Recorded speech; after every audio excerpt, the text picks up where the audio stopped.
ఈరోజు బైబిల్ గ్రంథంలో నుండి మనము దేవ సహాయం గారి 7 ప్రార్థనలు సంక్షిప్తంగా చెప్తాను. ఆ దేవ సహాయం గారి 7 ప్రార్థనలు. దేవ సహాయం గారు మన దేశంలో ఉన్నారు కదా, బైబిల్లో ఉన్నాడేంటి అని మీరు నన్ను అడగచ్చు. అవును, దేవ సహాయం గారు బైబిల్లో ఉన్నాడని నేను మీకు మనం చేస్తూ ఉన్నాను. ఎవరా దేవ సహాయం గారు? చాలామంది మన క్రైస్తవుల్లో దేవ సహాయం అనే పేరు మనకు కనపడుతూ ఉంటుంది. ఈ ఉదయకాలం మందు కూడా బైబిల్లో ఉన్నటువంటి ఒక దేవ సహాయం గారి పేరు నేను మీకు చెప్పాలని ఆశపడుతున్నాను. ఎవరా దేవ సహాయము? ఎక్కడున్నాడు అంటే బైబిల్లో ఉన్నాడు. ఆదికాండము 24వ అధ్యాయంలో దేవ సహాయం గారు ఉన్నారని నేను మీకు మనం చేస్తున్నాను. ఎవరైనా ఆయన అసలు పేరు ఏంటి అని అంటే ఎలియాజరు అనే పేరు మనం చూస్తున్నాం. పాత నిబంధనలో ఎలియాజరు, క్రొత్త నిబంధనలో లాజరు. హెబ్రీ భాషలో ఎలియాజరు అని పిలిచాం. ఆ నూతన నిబంధనలో ఆ గ్రీక్ భాషలో లాజర్ అని పిలిచాము. ఎలియాజర్ అన్న లాజర్ అన్న ఒకటే మీనింగ్ ఉంది. అదేంటంటే దేవ సహాయము అనే అర్థం ఉంది. ఎలియాజర్ అంటే దేవ సహాయము, లాజర్ అంటే దేవ సహాయము. ఒక ఇంటర్వ్యూకి మన చర్చిలో ఒక అబ్బాయి వెళ్ళాడు. ఇంటర్వ్యూకి వెళితే వాళ్ళు వెళ్ళిన వెంటనే ఈయనేమో ఏమి అడుగుతారోనని ఆ బుక్ ఈ బుక్ తిరగేశాడు. జనరల్ నాలెడ్జ్ క్వశ్చన్స్ అన్నీ ఆయన అందుకున్నాడు. ఒకే ఒక ప్రశ్న అడిగారు ఆయన్ని, నీ పేరుకి అర్థం ఏంటి అంటే నాకు తెలియదు అన్నాడు. మీరు వెళ్ళొచ్చు అని అన్నారు. కనుక మీ పేరుకి అర్థం ఏంటో మీరు తెలుసుకోండి. నా పేరుకి అర్థము అడుగుట అని అర్థం. హన్నమ్మ సమూయేలు పుట్టినప్పుడు నేను యెహోవాను అడిగి తిని అనుకొని ఆయనకు సమూయేలు అని పేరు పెట్టింది. సమూయేలు అంటే అడుగుట. ఎవరిని అడుగుట? దేవుణ్ణి అడుగుట. నీ పేరుకి అర్థం ఉందా? ఒకవేళ మీకు తెలియకపోతే మీరు తెలుసుకోండి. ఎవరైనా మిమ్మల్ని అడగవచ్చు. చాలామంది ముస్లిమ్స్కు నాకు కనబడుతూ ఉంటారు. వాళ్ళ పేర్లు చాలా డిఫికల్టీగా ఉంటుంది ఆ ప్రొనౌన్సియేషన్ చేయడానికి, కానీ చాలా అంటే భిన్నంగా ఉంటాయి. వాళ్ళని మేము అడుగుతాం, మీ పేరుకి అర్థం ఏంటంటే చాలా చక్కగా వాళ్ళ పేర్లకు అర్థం చెప్తారు. ఖురాన్లో ఉందండి అని అర్థం చెప్తూ ఉంటారు. సరే, నీ పేరుకు కూడా అర్థం కావాలి. ఎలియాజరు అని అంటే అర్థం ఏంటండి? దేవ సహాయము. చెప్దామా? ఎలియాజర్ అంటే దేవ సహాయము. అలాగనే లాజర్ అంటే కూడా దేవ సహాయము. చూడండి, ఆదికాండము 24వ అధ్యాయంలో ఎలియాజరు మనకు కనపడుతున్నాడు. ఎలియాజర్ అనే పేరు అక్కడ లేదు, కానీ పెద్ద దాసుడు, అబ్రహాము యొక్క పెద్ద దాసుడు. 3 పేర్లు ఆయనకున్నాయి. ఏలుచున్న దాసుడు అని ఉంది. అబ్రహాము ఇంటిని ఏలుచున్న దాసుడని, సేవకుడని కూడా ఎలియాజరుకు ఉంది. దాసుడు అనే పేరు కూడా ఎలియాజరుకు ఉంది. ఎవరు ఈ పెద్ద దాసుడు? ఎవరు ఈ సేవకుడు? ఎవరు ఈ దాసుడు అనంటే 15వ అధ్యాయము 2వ వచనములో, ఆదికాండము 15వ అధ్యాయము 2వ వచనములో ఈ దేవ సహాయాన్ని గురించి మనం చూస్తున్నాం. ఎలియాజరు గురించి మనం చూస్తున్నాం. దేవుని కొందనాలు. అయితే ఎలియాజరు గొప్ప ప్రార్థన పడి ఉన్నాడు. ఆయనకి మోకాళ్ళ అనుభవం ఉందని మనం నేర్చుకుంటూ ఉన్నాం. 24వ అధ్యాయము ఎప్పుడు చదువుతామంటే, ఎవరైనా అమ్మాయి అబ్బాయి పెళ్లి చేసుకునేటప్పుడు ఎంగేజ్మెంట్ సందర్భంలో మమ్మల్ని పాస్టర్ని అడుగుతారయ్యా, ఈరోజు ఏం పోర్షన్ చదువుదామంటే మేమేం చెప్తామంటే ఆదికాండము 24వ అధ్యాయం చదువుతామని. ఈ 24వ అధ్యాయము ఆదికాండములో చాలా పెద్ద అధ్యాయంగా ఉంది. కనుక ఇది వివాహ సంబంధమైనటువంటి అధ్యాయంగా ఉంది. ఎలియాజరు గొప్ప ప్రార్థన పరుడు. ఆయన చేసిన మొదటి ప్రార్థన చూద్దాం దయచేసి. ఆయన చేసిన మొదటి ప్రార్థన 24వ అధ్యాయము 11వ వచనం చదువుదామా? 24:11 ఎలియాజరు చేసిన, దేవ సహాయం గారు చేసిన మొదటి ప్రార్థన ఏంటంటే, సాయంకాలం అందు స్త్రీలు నీళ్లు చేదుకొనవచ్చు వేళకు ఆ ఊరి బయట ఉన్న నీళ్ల బావి యొద్ద తన ఒంటెలను మోకరింపచేసి ఇట్లనను అని బైబిల్లో చూస్తున్నాం. వేటిని మోకరింపజేశాడండి? తన ఒంటెలను మోకరింపచేశాడు. ఒంటెలను మోకరింపచేశాడు అంటే, నీ ఇంట్లో ఒకవేళ ఒక ప్రియమైన కుక్క ఉందేమో, ఆ కుక్కను మోకరింపజేసి, పిల్లి ఉందేమో ఆ పిల్లిని మోకరింపజేసి అనే భావం ఉంది. ఒంటెలు నీ ఇంట్లో లేవు, కానీ ఎలియాజరు దగ్గర 10 ఒంటెలు ఉన్నాయి. ఆ ఒంటెలను మోకరింపచేసి ఆయన ప్రార్థన చేసినట్లుగా బైబిల్ గ్రంథంలో మనం చూస్తున్నాం. కనుక ఎలియాజరు గారు అనగా దేవసహాయం గారు చేసిన మొదటి ప్రార్థన ఏంటి అంటే ఆ మోకాళ్ళ ప్రార్థన అని మనం నేర్చుకుంటూ ఉన్నాం. ఏ ప్రార్థన అండి? మోకాళ్ళ ప్రార్థన. నంబర్ 1 మోకాళ్ళ ప్రార్థన. నేను చాలా సంవత్సరాల కిందట నా డిగ్రీ తీసుకోవడానికి, బైబిల్ కాలేజీ డిగ్రీ తీసుకోవడానికి నేను కలకత్తా మహానగరానికి వెళ్ళాను. అక్కడ విలియం కేరీ గారి కళాశాల ఉంది, బైబిల్ కళాశాల ఉంది. నాతో ఉన్న ఫ్రెండ్స్ అందరూ అన్నారు, ఇక్కడ ఒక క్రైస్తవుల యొక్క షాప్ ఉందంట. ఆ షాపులో మరి బరువు చూసుకునే మిషన్లు, ఇంజెక్షన్లు, అవి ఇవి ఈ హాస్పిటల్ సంబంధమైన వస్తువులన్నీ అమ్ముతారట. ఒక క్రైస్తవుడు పెద్ద ఆ షాప్ ఒకటి పెట్టున్నారు, మనం అక్కడికి వెళ్దాం, మనం కూడా వెళ్ళి కొనుక్కుందామని అందరం కలిసి అక్కడికి వెళ్ళాం. మేము ఒక 10 మంది బైబిల్ కళాశాల స్టూడెంట్స్మి అక్కడ వెళ్ళాం. కొన్ని వస్తువులు మేము కొనుక్కున్నాం కలకత్తాలో. కొనుక్కున్న తర్వాత అక్కడున్న ఒక మేనేజర్ ఏమన్నారంటే, మా సీఎం గారు లోపల ఉన్నారు, ఆయన దగ్గరికి మీరు వెళ్ళండి, ఆయన పెద్ద ఆయన, భయభక్తులు కలిగిన వారు, మీరు ఆంధ్రప్రదేశ్ నుండి కలకత్తా నగరానికి వచ్చారు, ఆయన ఒకవేళ 1000 రూపాయలు అయితే 800 రూపాయలకే ఈ వస్తువులన్నీ ఇస్తాడు, మీరు వెళ్ళి కలవండి అన్నారు. మేము లోపలికి వెళ్ళేసరికి ఒక పెద్ద మనిషి, ఆ తెల్లని వెంట్రుకలు, తెల్లని మీసము, తెల్లని గడ్డము, ఆయన టేబుల్ పైన 2-3 వర్షన్స్ బైబిల్స్ ఉన్నాయి, డిఫరెంట్ రకాలైనటువంటి బైబిల్స్ ఆయన టేబుల్ మీద ఉన్నాయి. మేము పరిచయం చేసుకున్నాం. మేమందరం కూడా ఆంధ్రప్రదేశ్ నుండి ఇక్కడ వచ్చామండి, కొన్ని వస్తువులు కొనుక్కున్నాము, దాంట్లో ఏదైనా కన్సెషన్ మాకు ఇవ్వండి అని అడిగితే తప్పకుండా ఇస్తానని 2-3 కుర్చీలు తెచ్చి మా అందరికి వేశారు. నేను ఆయన అడిగాను, మీరు థియాలజీ చేశారా అని అడిగాను. మీ ముందు ఇన్ని బైబిల్స్ ఉన్నాయి, మీరు వేదాంత కళాశాలలో చదువుకున్నారంటే ఆయన అన్నాడు, నాకు థియాలజీ లేదు కానీ నాకు నియాలజీ ఉంది అని అన్నాడు. నియాలజీ అంటే తెలుసా? మోకాళ్ళ అనుభవము నాకుంది అని అన్నాడు. నాకు వేదాంతము లేదు కానీ మోకాళ్ళ అనుభవం ఉంది. దేవుని సన్నిధిలో నేను మోకరించి ప్రార్థన చేస్తాను. ఎంత మంచి మాటో మీరు గమనించండి. ఎలియాజరు అనే ఈ వ్యక్తి, దేవసహాయం అనే ఈ వ్యక్తి వేదాంత కళాశాలకు ఆయన వెళ్ళలేదు, ఎంటీహెచ్ డిగ్రీ ఆయనకి లేదు, బీడీ డిగ్రీ ఆయనకి లేదు, బిషప్ అనే డిగ్రీ ఆయనకి లేదు. కానీ ఒకే ఒక్కటి ఆయనకు ఉంది ఏంటంటే, ఈ వివాహ సందర్భంగా ఆయన ఇస్సాకుకు భార్య తీసుకురావడానికి, రిబ్కాను తీసుకురావడానికి ఆయన వెళ్ళినప్పుడు మోకాళ్ళ అనుభవంతో ఆయన వెళ్ళినట్టుగా బైబిల్లో మనం చూస్తున్నాం. దేవసహాయం గారి మొదటి ప్రార్థన మోకాళ్ళ ప్రార్థన. రెండవ ప్రార్థన మనం చూద్దాం. దయచేసి మీ దగ్గర బైబిల్ ఉంది కదా, 24వ అధ్యాయము ఆదికాండము 24వ అధ్యాయము 14వ వచనాన్ని ఒకసారి మీరు చూడండి. 14వ వచనం అందరం కలిసి చద్దాం. కాబట్టి నేను త్రాగునట్లు నీవు దయచేసి నీ కడవను వంచుమని నేను చెప్పగా, నీవు త్రాగుమని నీ ఒంటెలకును నీళ్లు పెట్టేదనని ఏ చిన్నది చెప్పునో ఆమెయే నీ సేవకుడైన ఇస్సాకు కొరకు నీవు నియమించినదై ఉండును గాక అని చెప్తా ఉన్నాడు. ఎంత మంచి వచనమో మీరు చూడండి. ఒక గుర్తు ఆయన అడుగుతున్నాడు. బావి దగ్గరికి వెళ్ళాడు, ఒక గుర్తు అడుగుతున్నాడు. ప్రభువా యెహోవా, నీవు మంచి దేవుడవు, అబ్రహాము దేవుడు, నా యజమాని యొక్క దేవుడు.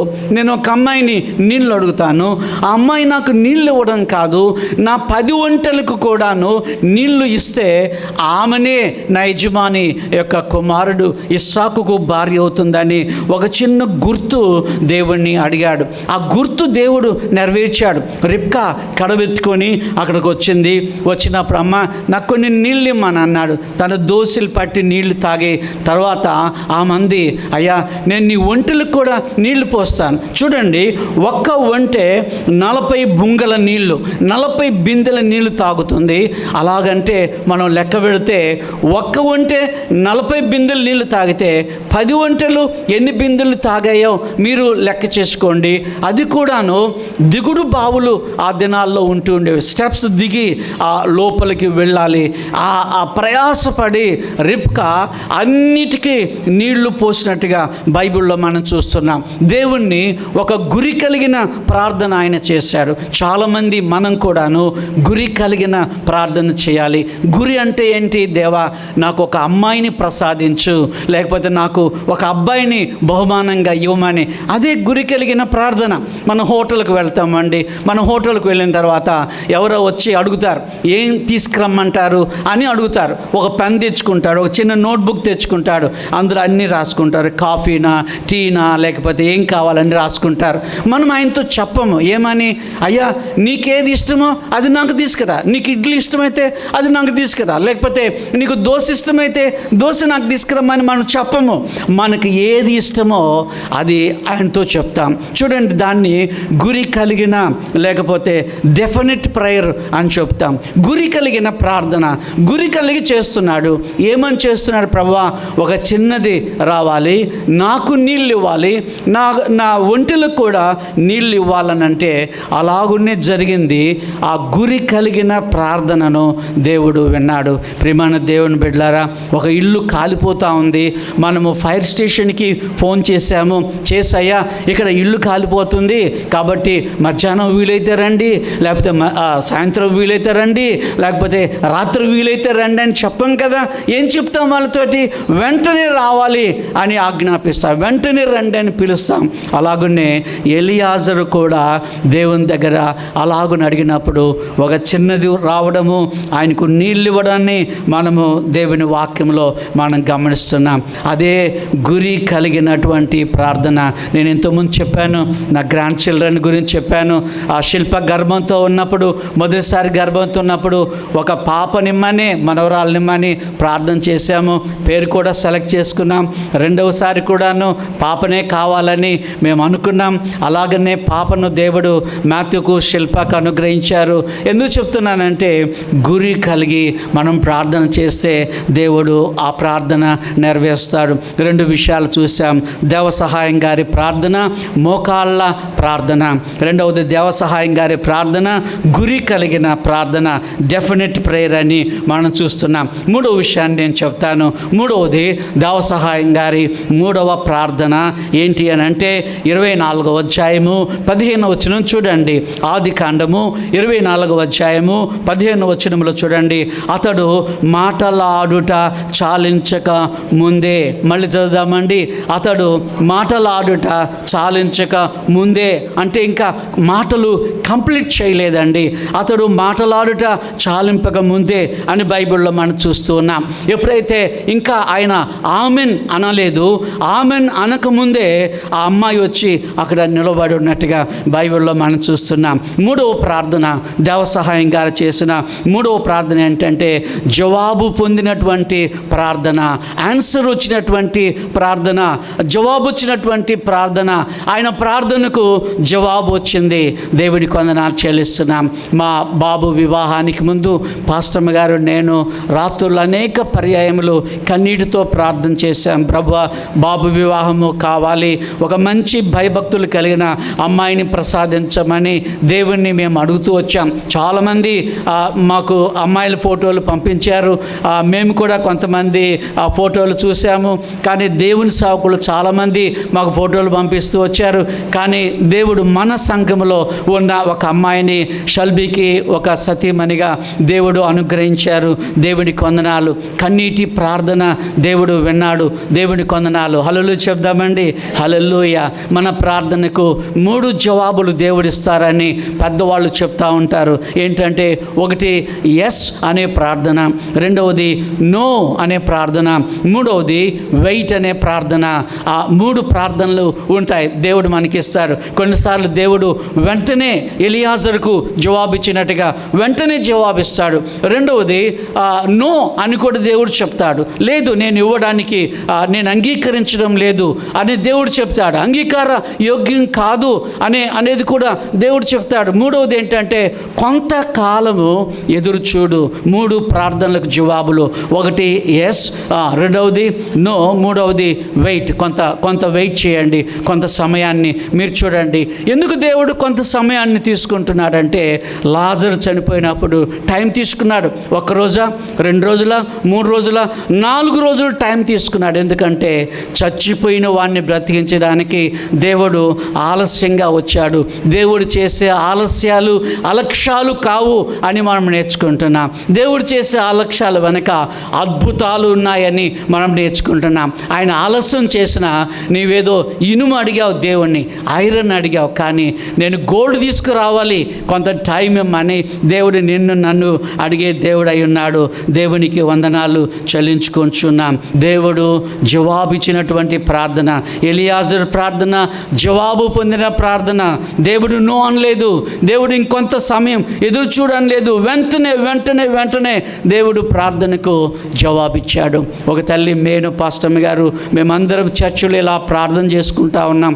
ఒక అమ్మ వచ్చి మా ముందు కూర్చుంది, నేల మీద కూర్చొని ప్రేయర్ చేసుకుంటున్నాం. ఆ తల్లి ఏడుస్తూ ఉంది. ఎందుకమ్మా ఏడుస్తున్నావని మేము అడిగితే, మా అబ్బాయి పెద్దవాడండి, డ్రైవర్గా పనిచేస్తున్నాడు, 4 దినాలైంది అబ్బాయి ఇంటి వదిలిపెట్టి, ఎక్కడున్నాడో తెలియదు, ఎవరింట్లో ఉన్నారో తెలియదు, భోజనం చేశారో లేదో తెలియదు, అసలు బ్రతికున్నాడా చచ్చిపోయాడా అని కూడా అనుమానం వస్తుంది. అందరము మోకాళ్ళ మీద ఉండి ప్రార్థన చేశాం. తండ్రి, ఈ తల్లి యొక్క కన్నీటిని మీరు తొడవండి. వాళ్ళ అబ్బాయి గురించి దిగులుతో ఉంది, 4 దినాలైంది అబ్బాయి వెళ్ళిపోయి. అందరము గట్టిగా ప్రార్థన చేశాం, మనవి చేశాం దేవుని దగ్గర. సంతోషంతో దేవా మాకు జవాబు దయచేయమని ప్రార్థన చేశాం. మీరు నమ్మండి, ఆమెన్ అనేసరికి అబ్బాయి గుమ్మం దగ్గర నిలబడి ఉన్నాడు. హల్లెలూయా చెబుదామండి, అలా గట్టిగా చప్పట్లు కొడదామా? దేవుడికి వందనాలు చెల్లించుకుంటున్నాం. ఎలియాజరు ప్రార్థన జవాబు పొందినటువంటి ప్రార్థన అయింది. 4వ ప్రార్థన నేను మీకు జ్ఞాపకం చేస్తాను. 24వ అధ్యాయము 26వ వచనాన్ని చూడండి. ఎలియాజరు దేవ సహాయం గారు చేసిన 4వ ప్రార్థన అందులో ప్రస్తావించబడి ఉంది. 26వ వచనం చదువుదామా? ఆ మనుష్యుడు, అక్కడి నుంచి చదువుదామా? ఆ మనుష్యుడు తన తల వంచి యెహోవాకు మ్రొక్కి అని బైబిల్లో చూస్తున్నాం. యెహోవాకు ఏం చేశాడండి? మొక్కినట్లుగా బైబిల్లో మనం చూస్తున్నాం కదండి. మొక్కడం అంటే ఏంటో మనకు బాగా తెలుసు. మొన్న నేను పాస్టమ్మ ఒక బ్రాహ్మణ ఇంటికి వెళ్ళాం కార్డు ఇవ్వడానికి. వాళ్ళు మాకు సన్నిహితులే, వాళ్ళు మాకు బాగా తెలిసిన వాళ్ళే. వాళ్ళ పాప యూకే వెళ్తూ ఉందట. ఫాదర్ ప్రార్థన చేయమని అడిగారు. క్రైస్తవేతరులు, వాళ్ళు క్రైస్తవులు ఏం కాదు. ప్రార్థన చేయకముందు వాళ్ళ నాన్న అన్నాడు, ఫాదర్ యొక్క కాళ్ళకు మొక్కు అని అన్నాడు. మొక్కొద్దండి దయచేసి, ప్రేయర్ చేస్తాం, బ్లెస్ చేస్తామంటే ఆయన ఒప్పుకోలేదు. అమ్మాయితోటి మా కాళ్ళు మొక్కించాడు. మొక్కడం అంటే ఏంటో మనకు బాగా తెలుసు, కాళ్ళు మొక్కడం అంటే ఏంటో మనకు బాగా తెలుసు. ఆ మనుషుడు తల వంచి యెహోవాకు మొక్కి అని బైబిల్లో చూస్తున్నాం. ఈ రోజున మనందరం ఎందుకు ఇక్కడ చేరున్నామంటే యెహోవాకు మొక్కడానికని ఇక్కడ వచ్చాం. ఆయన సన్నిధిలో మోకరించడానికని వచ్చాం. ఆయన సముఖంలో ప్రార్థన చేయడానికని మనం వచ్చాం. మొక్కినట్లుగా బైబిల్లో మనం చూస్తున్నాం. మొక్కడం అంటే ఆరాధన, ఆ పూజ వేరు, ఆరాధన వేరని నేను ఎప్పుడు చెప్తా ఉంటాను. పూజకు ఏమేం కావాలి? పువ్వులు కావాలి, పూజకు విగ్రహాలు ఉండాలి, పూజకు సాంబ్రాణి కావాలి, పూజకు దీపం కావాలి, పూజకు దీపధూప నైవేద్యాలు కావాలి. ఆ పూజ క్రైస్తవేతరులు చేసేదాన్ని పూజ అంట. ఆరాధన అంటే ఇలాగన మనం దేవుని సన్నిధిలో కూర్చొని మోకాళ్ళ మీద ఉండో లేకపోతే కూర్చొని ప్రభువును ఆరాధించడం, ఆత్మతో సత్యముతో ఆరాధించడం. ఆయనను ఆరాధించువారు, యోహాను సువార్త 4వ అధ్యాయంలో ఉంది కదా, ఆయనను ఆరాధించువారు ఎలా ఆరాధించాలటండి? ఆత్మతో సత్యముతో ఆరాధించాలి. మనకు దీపాలు లేవు, మనకు నైవేద్యాలు లేవు, ధూపాలు లేవు, మనకేమీ లేవు, కానీ ఆరాధన ఉంది, వర్షిప్ ఉంది. మనం చాలాసార్లు మీరు ఎక్కడ వర్షిప్కి వెళ్ళారు అని అడుగుతాం. ఎక్కడ మీరు ఆరాధనకు వెళ్ళాం? బేతనయ్య ఆరాధనకు వెళ్ళాం, హెబ్రోన్ ఆరాధనకు వెళ్ళాం, బాప్టిస్టు ఆరాధనకు వెళ్ళాం, లేకపోతే లూథరన్ ఆరాధనకు వెళ్ళామని మనం ఎప్పుడు చెప్పుకుంటాం కదా. దేవునికి వందనాలు చెల్లిస్తున్నాం. ఎలియాజరు అనగా దేవ సహాయం గారు ఆరాధన ప్రార్థన చేశాడు. ఎలియాజరు ప్రార్థన ఆరాధనతో కూడినటువంటి ప్రార్థన ఉంది. దేవుని స్తుతిస్తున్నాడు.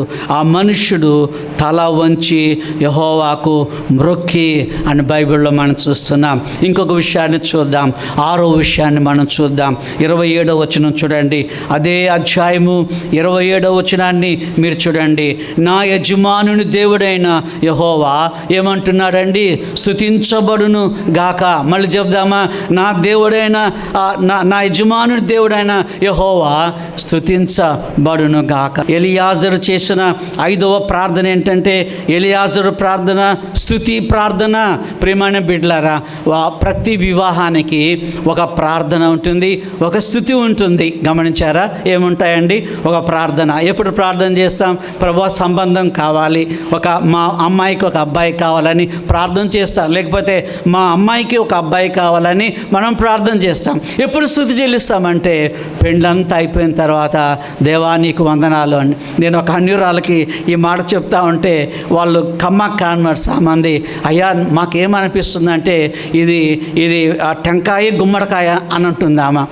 అంటే టెంకాయ గుమ్మడికాయ అంటే ఏంటమ్మా అంటే ఆరంభంలో టెంకాయ కొడతామండి, కంప్లీట్ అయిన తర్వాత గుమ్మడికాయ కడతామని అంటుంది. సరే అలాగమ్మా, అలాగ అనుకోండి. కానీ ఇక్కడ చూడండి, ఒకటి ప్రార్థన, రెండవది ఏంటండి? స్తుతి. ప్రతి వివాహ కార్యక్రమం, ప్రతి శుభకార్యం, లేకపోతే ప్రతి గృహప్రవేశం, ఒక ఇల్లు కడుతున్నాం అనుకోండి, ప్రార్థనతో ఆరంభం అవుతుంది. పాస్టర్ గారు వచ్చి రిబ్బన్ కట్ చేసినప్పుడు స్తుతి అందరం చెల్లిస్తాం. ఏం చెల్లిస్తామండి? స్తుతి. చెప్పండి, ఏం చెల్లిస్తాం? స్తుతి. మళ్ళీ చెప్దామా? ఏం చెల్లిస్తాం? స్తుతి. చూడండి, కొంతమంది ఊరికనే స్తుతి స్తుతి స్తుతి స్తుతి స్తుతి స్తుతి. ఏంది దానివల్ల ప్రయోజనము? ఏమి లేదు. మూర్తి అయ్య గారు చెప్తా ఉండేవారు, ఒక తల్లి వెళ్ళేసరికి ఇట్లాగే స్తుతి స్తుతి అంటే ఆమెకు చెప్పాడట మూర్తి అయ్య గారు, ఏమనంటే ఒట్టి స్తుతి అంటే ఏంటమ్మా? వద్దు, ప్రభువా ఆరోగ్యం ఇచ్చినందుకు నీకు స్తుతి, ఒక మాట దానికి కలుపు అని అన్నాడట. మరి వర్షిప్ ఇచ్చినందుకు నీకు స్తుతి, అలాగనే మంచి కుటుంబం ఇచ్చినందుకు నీకు స్తుతి, మంచి భార్యని ఇచ్చినందుకు నీకు స్తుతి, మంచి అల్లుడిని, మంచి కోడల్ని, లేకపోతే మంచి కుమార్తెను ఇచ్చినందుకు నీకు స్తుతి, మంచి బిడ్డల్ని ఇచ్చినందుకు మీకు స్తుతి, ఆరోగ్యవంతులైనటువంటి బిడ్డల్ని ఇచ్చినందుకు మీకు స్తుతి స్తుతి స్తుతి అని దేవునికి చెప్పాలి. అంతేగాని ఊరికే ఏదో నామం చెప్పినట్టుగానే స్తుతి స్తుతి అంటే దానివల్ల ప్రయోజనము ఏమీ ఉండదు. దేవునికి వందనాలు చెల్లిస్తున్నాం. ఎలియాజరు ప్రార్థన స్తుతి ప్రార్థన అని మనం నేర్చుకుంటున్నాం. మళ్ళీ చెప్దాము ఒకసారి. మొదటి ప్రార్థన మోకాళ్ళ ప్రార్థన, రెండవ ప్రార్థన గురి కలిగిన ప్రార్థన, మూడవ ప్రార్థన జవాబు పొందిన ప్రార్థన, నాలుగవ ప్రార్థన ఆరాధనతో కూడినటువంటి ప్రార్థన, ఐదవ ప్రార్థన స్తుతి ప్రార్థన, ఆరవ ప్రార్థన చెప్పి నేను ముగిస్తాను. 24వ అధ్యాయము 35వ వచనం చదివి ముగించుకుందాం దయచేసి. దేవ సహాయం గారు చేసిన ఆఖరి ప్రార్థన ఇందులో ఉంది. అంతటా అతడు ఇట్లనను, నేను అబ్రహాము దాసుడను, యెహోవా నా యజమానుని బహుగా ఆశీర్వదించును కనుక అతడు గొప్పవాడాయను. ఎంత మంచి మాట! పనివాడు ఆ యజమానుని గురించి ఈ మాటలు చెప్తా ఉన్నాడు. ఈ దేవ సహాయం గారు ఈ మాటలు చెప్తా ఉన్నాడు. ఏమని చెప్తున్నాడు? అంతటా అతడు ఇట్లనను, నేను అబ్రహాము దాసుడను, యెహోవా నా యజమానుని బహుగా ఆశీర్వదించాడు. ఆయనకు గొర్రెలున్నాయి, ఆయనకు మేకలున్నాయి, ఆయనకు ఒంటెలున్నాయి, ఎన్నో వందల మంది పనివాళ్ళు ఉన్నారు అని చెప్తున్నాడు. అందుకనే ఆయన గొప్పగా దీవించబడ్డాడు అంటున్నాడు. చివరిగా ఎలియాజరు దేవ సహాయం గారు చేసిన ఆఖరి ప్రార్థన ఏంటంటే కృతజ్ఞత ప్రార్థన. చెప్దామండి, ఏ ప్రార్థన? కృతజ్ఞత ప్రార్థన. దేవుడికి వందనాలు చెల్లించుకుంటున్నాం. మీకు ఇవ్వబడిన ఈ చిన్న బుక్లో ఇలా దండం పెట్టిన 2 చేతులు మనకు కనపడతా ఉన్నాయి. 2 చేతులు ప్రెస్ వాళ్ళు అంటారు, అయ్యా ఈ దండం పెట్టిన చేతులు పతి దగ్గర వేస్తారు ఏంటండి ఇది అని అడిగాడు. ఏంటి ఇదంటే కృతజ్ఞత. 2 చేతులు జోడిద్దామా? 2 చేతులు జోడిద్దామా? ఏ ప్రార్థన అండి ఇది? కృతజ్ఞత ప్రార్థన. దేవుని దగ్గరికి వెళ్ళినప్పుడు ఇలాగున జోడించి, దేవా మీకు వందనాలు, ప్రయాణంలో తోడుగా ఉన్నావు నీకు వందనాలు, ఆరోగ్యం ఇచ్చావు నీకు వందనాలు, ఆయుష్నిచ్చావు నీకు వందనాలు, చచ్చిపోయే నన్ను బ్రతికించావు నీకు వందనాలు. కృతజ్ఞతలు చెప్దామా? ఏంటండి కృతజ్ఞతలు? హిజ్కియా మీ అందరికీ బాగా తెలుసు. ఎవరు హిజ్కియా? రాజుగారు. హిజ్కియాకి ఎన్ని ఏండ్లు దేవుడు ఆయుష్ ఇచ్చాడు? 15 సంవత్సరాలు, 15 years ఆయుష్ను పొడిగించాడు. దేవుడికి వందనాలు చెల్లిస్తున్నాం. హిజ్కియా కన్నీటితో ప్రార్థన చేశాడు. కన్నీటితో ప్రార్థన చేసినందువలన 15 సంవత్సరాల ఆయుష్ను దేవుడిచ్చాడు. మనం కూడా దేవుణ్ణి అడిగితే తప్పనిసరిగా నీకు నాకు కూడా డాక్టర్లు చెప్తారు చచ్చిపోతావు ఈ సంవత్సరం అని చెప్తారు. లేనిపోయిన రోగం వచ్చిందని డాక్టర్లు చెప్తారు. కానీ దేవుడు అలా చెప్పలేదు. డాక్టర్ చెప్పాడు. కానీ నేను ఒక ఆయన అడిగాను, అయ్యా నేను 1 yearలో చచ్చిపోతానని ఒక డాక్టర్ గారు నాకు చెప్పారని ఒక ఆయన నాతో అంటే నేను అన్నాను, డాక్టర్ చెప్పాడు కానీ దేవుడు చెప్పలేదు కదా అని అన్నాను. అవును కదండి, దేవుడు చెప్పలేదు అలాగన. డాక్టర్ ఏం చెప్పాడు? 1 సంవత్సరం బతుకుతావు అని చెప్పాడు. దేవుడు ఏం చెప్తున్నాడంటే దాన్ని లాగు కొట్టివేస్తా ఉన్నాడు. హిజ్కియాకు దేవుడు ఆయుష్ ఇచ్చాడు. 39వ అధ్యాయము యెషయా గ్రంథము చూడండి. ఈ మాట చెప్పి నేను ముగిస్తాను. 39వ అధ్యాయంలో మీరు చూడండి. ఆయుష్ పొందిన తర్వాత హిజ్కియా ఏం చేశాడు బైబిల్లో మనం చూస్తున్నాం. ఆయుష్ను పొందిన తర్వాత ఆయన దగ్గరికి కొంతమంది రాజులు ఆయన దగ్గరకు వచ్చారు. రాజులు ఆయన దగ్గర వచ్చినప్పుడు ఏం జరిగింది బైబిల్లో మీరు చూడండి. దేవుడైన యెహోవా ఆయన అడిగాడు, ఎవరు వచ్చారు నీ దగ్గరకు? ప్రవక్తను పంపించాడు. యెషయా ప్రవక్తను పంపించాడు. 39:1 చూడండి. ఆ కాలమందు బబులోను రాజు ఆయన హిజ్కియా దగ్గరికి వచ్చినప్పుడు హిజ్కియా ఏం చేశాడంటే ఆయన రూములన్నీ చూపించాడు, ఆయన యుద్ధ సామగ్రి అంతా చూపించాడు, ఆయన గదులన్నీ చూపించాడు, ఆయన రాజభవనం అంతా చూపించాడు. దేవుడు యెషయాను పంపించి అడిగాడు, ఏం చూపించాము ఆయనకి? అప్పుడు హిజ్కియా ఏమన్నాడంటే, నా రాజభవనం అంతా చూపించాను, నా యుద్ధ పరికరాలన్నీ చూపించాను, నా ఆస్తిపాస్తులన్నీ చూపించాను, నా బంగారం చూపించాను అని చెప్పాడు హిజ్కియా. అప్పుడు హిజ్కియా తోటి దేవుడు ఏమన్నాడంటే, నువ్వు కృతజ్ఞత లేని వాడివి అని దేవుడు అన్నాడు. నీకు నేను ఆయుష్ ఇచ్చాను కానీ కృతజ్ఞత అనేది నీ జీవితంలో లేదు, థ్యాంక్స్ గివింగ్ అనేది నీ జీవితంలో లేదు. కాబట్టి 6వ వచనం అందరం చదువుదామా? 6వ వచనం 39:6. రాబో దినములలో ఏమీ మిగలకుండా నీ ఇంట్లో ఉన్న సమస్తమును నేటి వరకు నీ పితరులు సమకూర్చి దాచిపెట్టినది అంతయు బబులోను పట్టణమునకు ఎత్తుకొని పోవుదురు. సైన్యములకు అధిపతి యెహోవా సెలవిచ్చున్నాడు. మరియు నీ గర్భమందు పుట్టిన నీ పుత్ర సంతను బబులోను రాజు నగరనందు నపుంసకులుగా చేయుటకై వారు తీసుకొని పోవుదురు. అప్పుడు ఆయన అంటున్నాడు 8వ వచనములో, అందుకు హిజ్కియా, నీవు తెలియచేసిన యెహోవా ఆజ్ఞ చొప్పున జరుగుట మేలే, నా దినములలో సమాధానము సత్యమును కలుగునుగాక అని యెషయాతో అని నేను బైబిల్లో చూస్తున్నాం. గమనించారా? కృతజ్ఞత లేనందువలన నీ సమస్తము తీసుకొని వెళ్ళిపోతారు, బబులోను రాజులు తీసుకెళ్తారు, నీ పిల్లలు నపుంసకులు చేయబడతారు. మీకు నపుంసకులు అంటే తెలుసు అనుకుంటాను. నపుంసకులుగా చేయబడతారు. ఎంత విచారకరమైన సంగతో చూడండి. కృతజ్ఞత అనేది నీ జీవితంలో లేకపోతే, దేవుడు ఒక చిన్న ఫ్రిడ్జ్ ఇచ్చాడు, కృతజ్ఞత లేకపోతే దేవుడు ఒక చిన్న బైక్ ఇచ్చాడు, కృతజ్ఞత లేకపోతే దేవుడు నీకు ఒక ఇల్లు ఇచ్చాడు, కృతజ్ఞత లేకపోతే ఈ హిజ్కియాకు ఏం జరిగిందో అదే జరుగుతుంది. ప్రియమైన బిడ్డలారా, అందుకే మనం ఎప్పుడు బైబిల్లో ఉంది, తెస్సలోనికీయులకు రాసిన పత్రికలో కృతజ్ఞులై ఉండుడి అని బైబిల్లో చూస్తున్నాం. కృతజ్ఞత కానుక అని అంటాం, కృతజ్ఞత జీవితము అని అంటాం.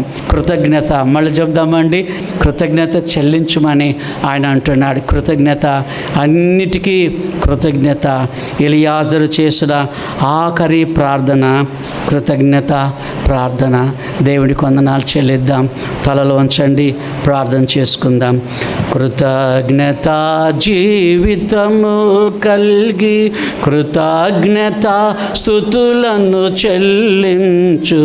కృతజ్ఞత జీవితము స్తుతులను చెల్లించు. కృతజ్ఞతయే కృతార్జులౌటకు గొప్ప సూచనయే. స్తుతులను చెల్లించుట మహిమా పరచుటయే. రక్షణ జీవంబు మార్గము సిద్ధపరచుటయే. కృతజ్ఞత జీవితము కలిగి కృతజ్ఞత స్తుతులను చెల్లించు. కృతజ్ఞతయే కృతార్జులౌటకు గొప్ప సూచనయే. ప్రాణమా ప్రభువును స్తుతించు, జీవిత కాలము స్తుతించు. ప్రాణ దినమా ప్రభువును స్తుతించు, జీవిత కాలము స్తుతించు, బ్రతుకు దినములన్నీయు దేవుని ప్రస్తుతించు. స్తుతులను చెల్లించుట మహిమా పరచుటయే, రక్షణ జీవంబు మార్గము సిద్ధపరచుటయే, కృతజ్ఞత జీవితము కల్గి కృతజ్ఞత స్తుతులను చెల్లించి, కృతజ్ఞతయే కృతార్థులౌటకు గొప్ప సూచనయే. ప్రార్థన చేసుకుందాం. పరిశుద్ధుడా, మీకు వందనాలు. సహాయం అనే ఎలియాసర్ గారు, లాజరు అనే ఎలియాసర్ గారు ప్రభా చేసిన 7 ప్రార్థనలు మేము విన్నాం. మీకు వందనాలు చెల్లిస్తున్నాం ప్రభా. నీకు స్తోత్రాలు స్తుతులు చెల్లించుకుంటున్నాం. ఈ ఉదయకాల ఆరాధనలో ప్రభా ప్రార్థన గురించి మీరు మాట్లాడినందుకై మీ పాదములకు వందనాలు, స్తోత్రములు స్తుతులు చెల్లించుకుంటున్నాం. మహోన్నతుడా, మీకు వందనాలు. గొప్ప ప్రభా, మీ స్తోత్రం చెల్లిస్తున్నాం ప్రభా. మా గృహాలలో జరిగే ప్రతి శుభకార్యములో మీరుండి నడిపిస్తున్నందుకై మీకు వందనాలు. మేమెంతో కృతజ్ఞతలు మీకు చెల్లించుకుంటున్నాం ప్రభా. కృతజ్ఞత జీవితము కలిగి జీవించడానికి నీ కృప దయచేయమని వేడుకుంటూ యేసు స్వామి అతి పరిశుద్ధమైన నామాన్ని బట్టి అడుగుచున్నాం తండ్రి. ఆమెన్. ఆమెన్ అని మళ్ళీ చెప్దామండి. ఆమెన్. ఇంకో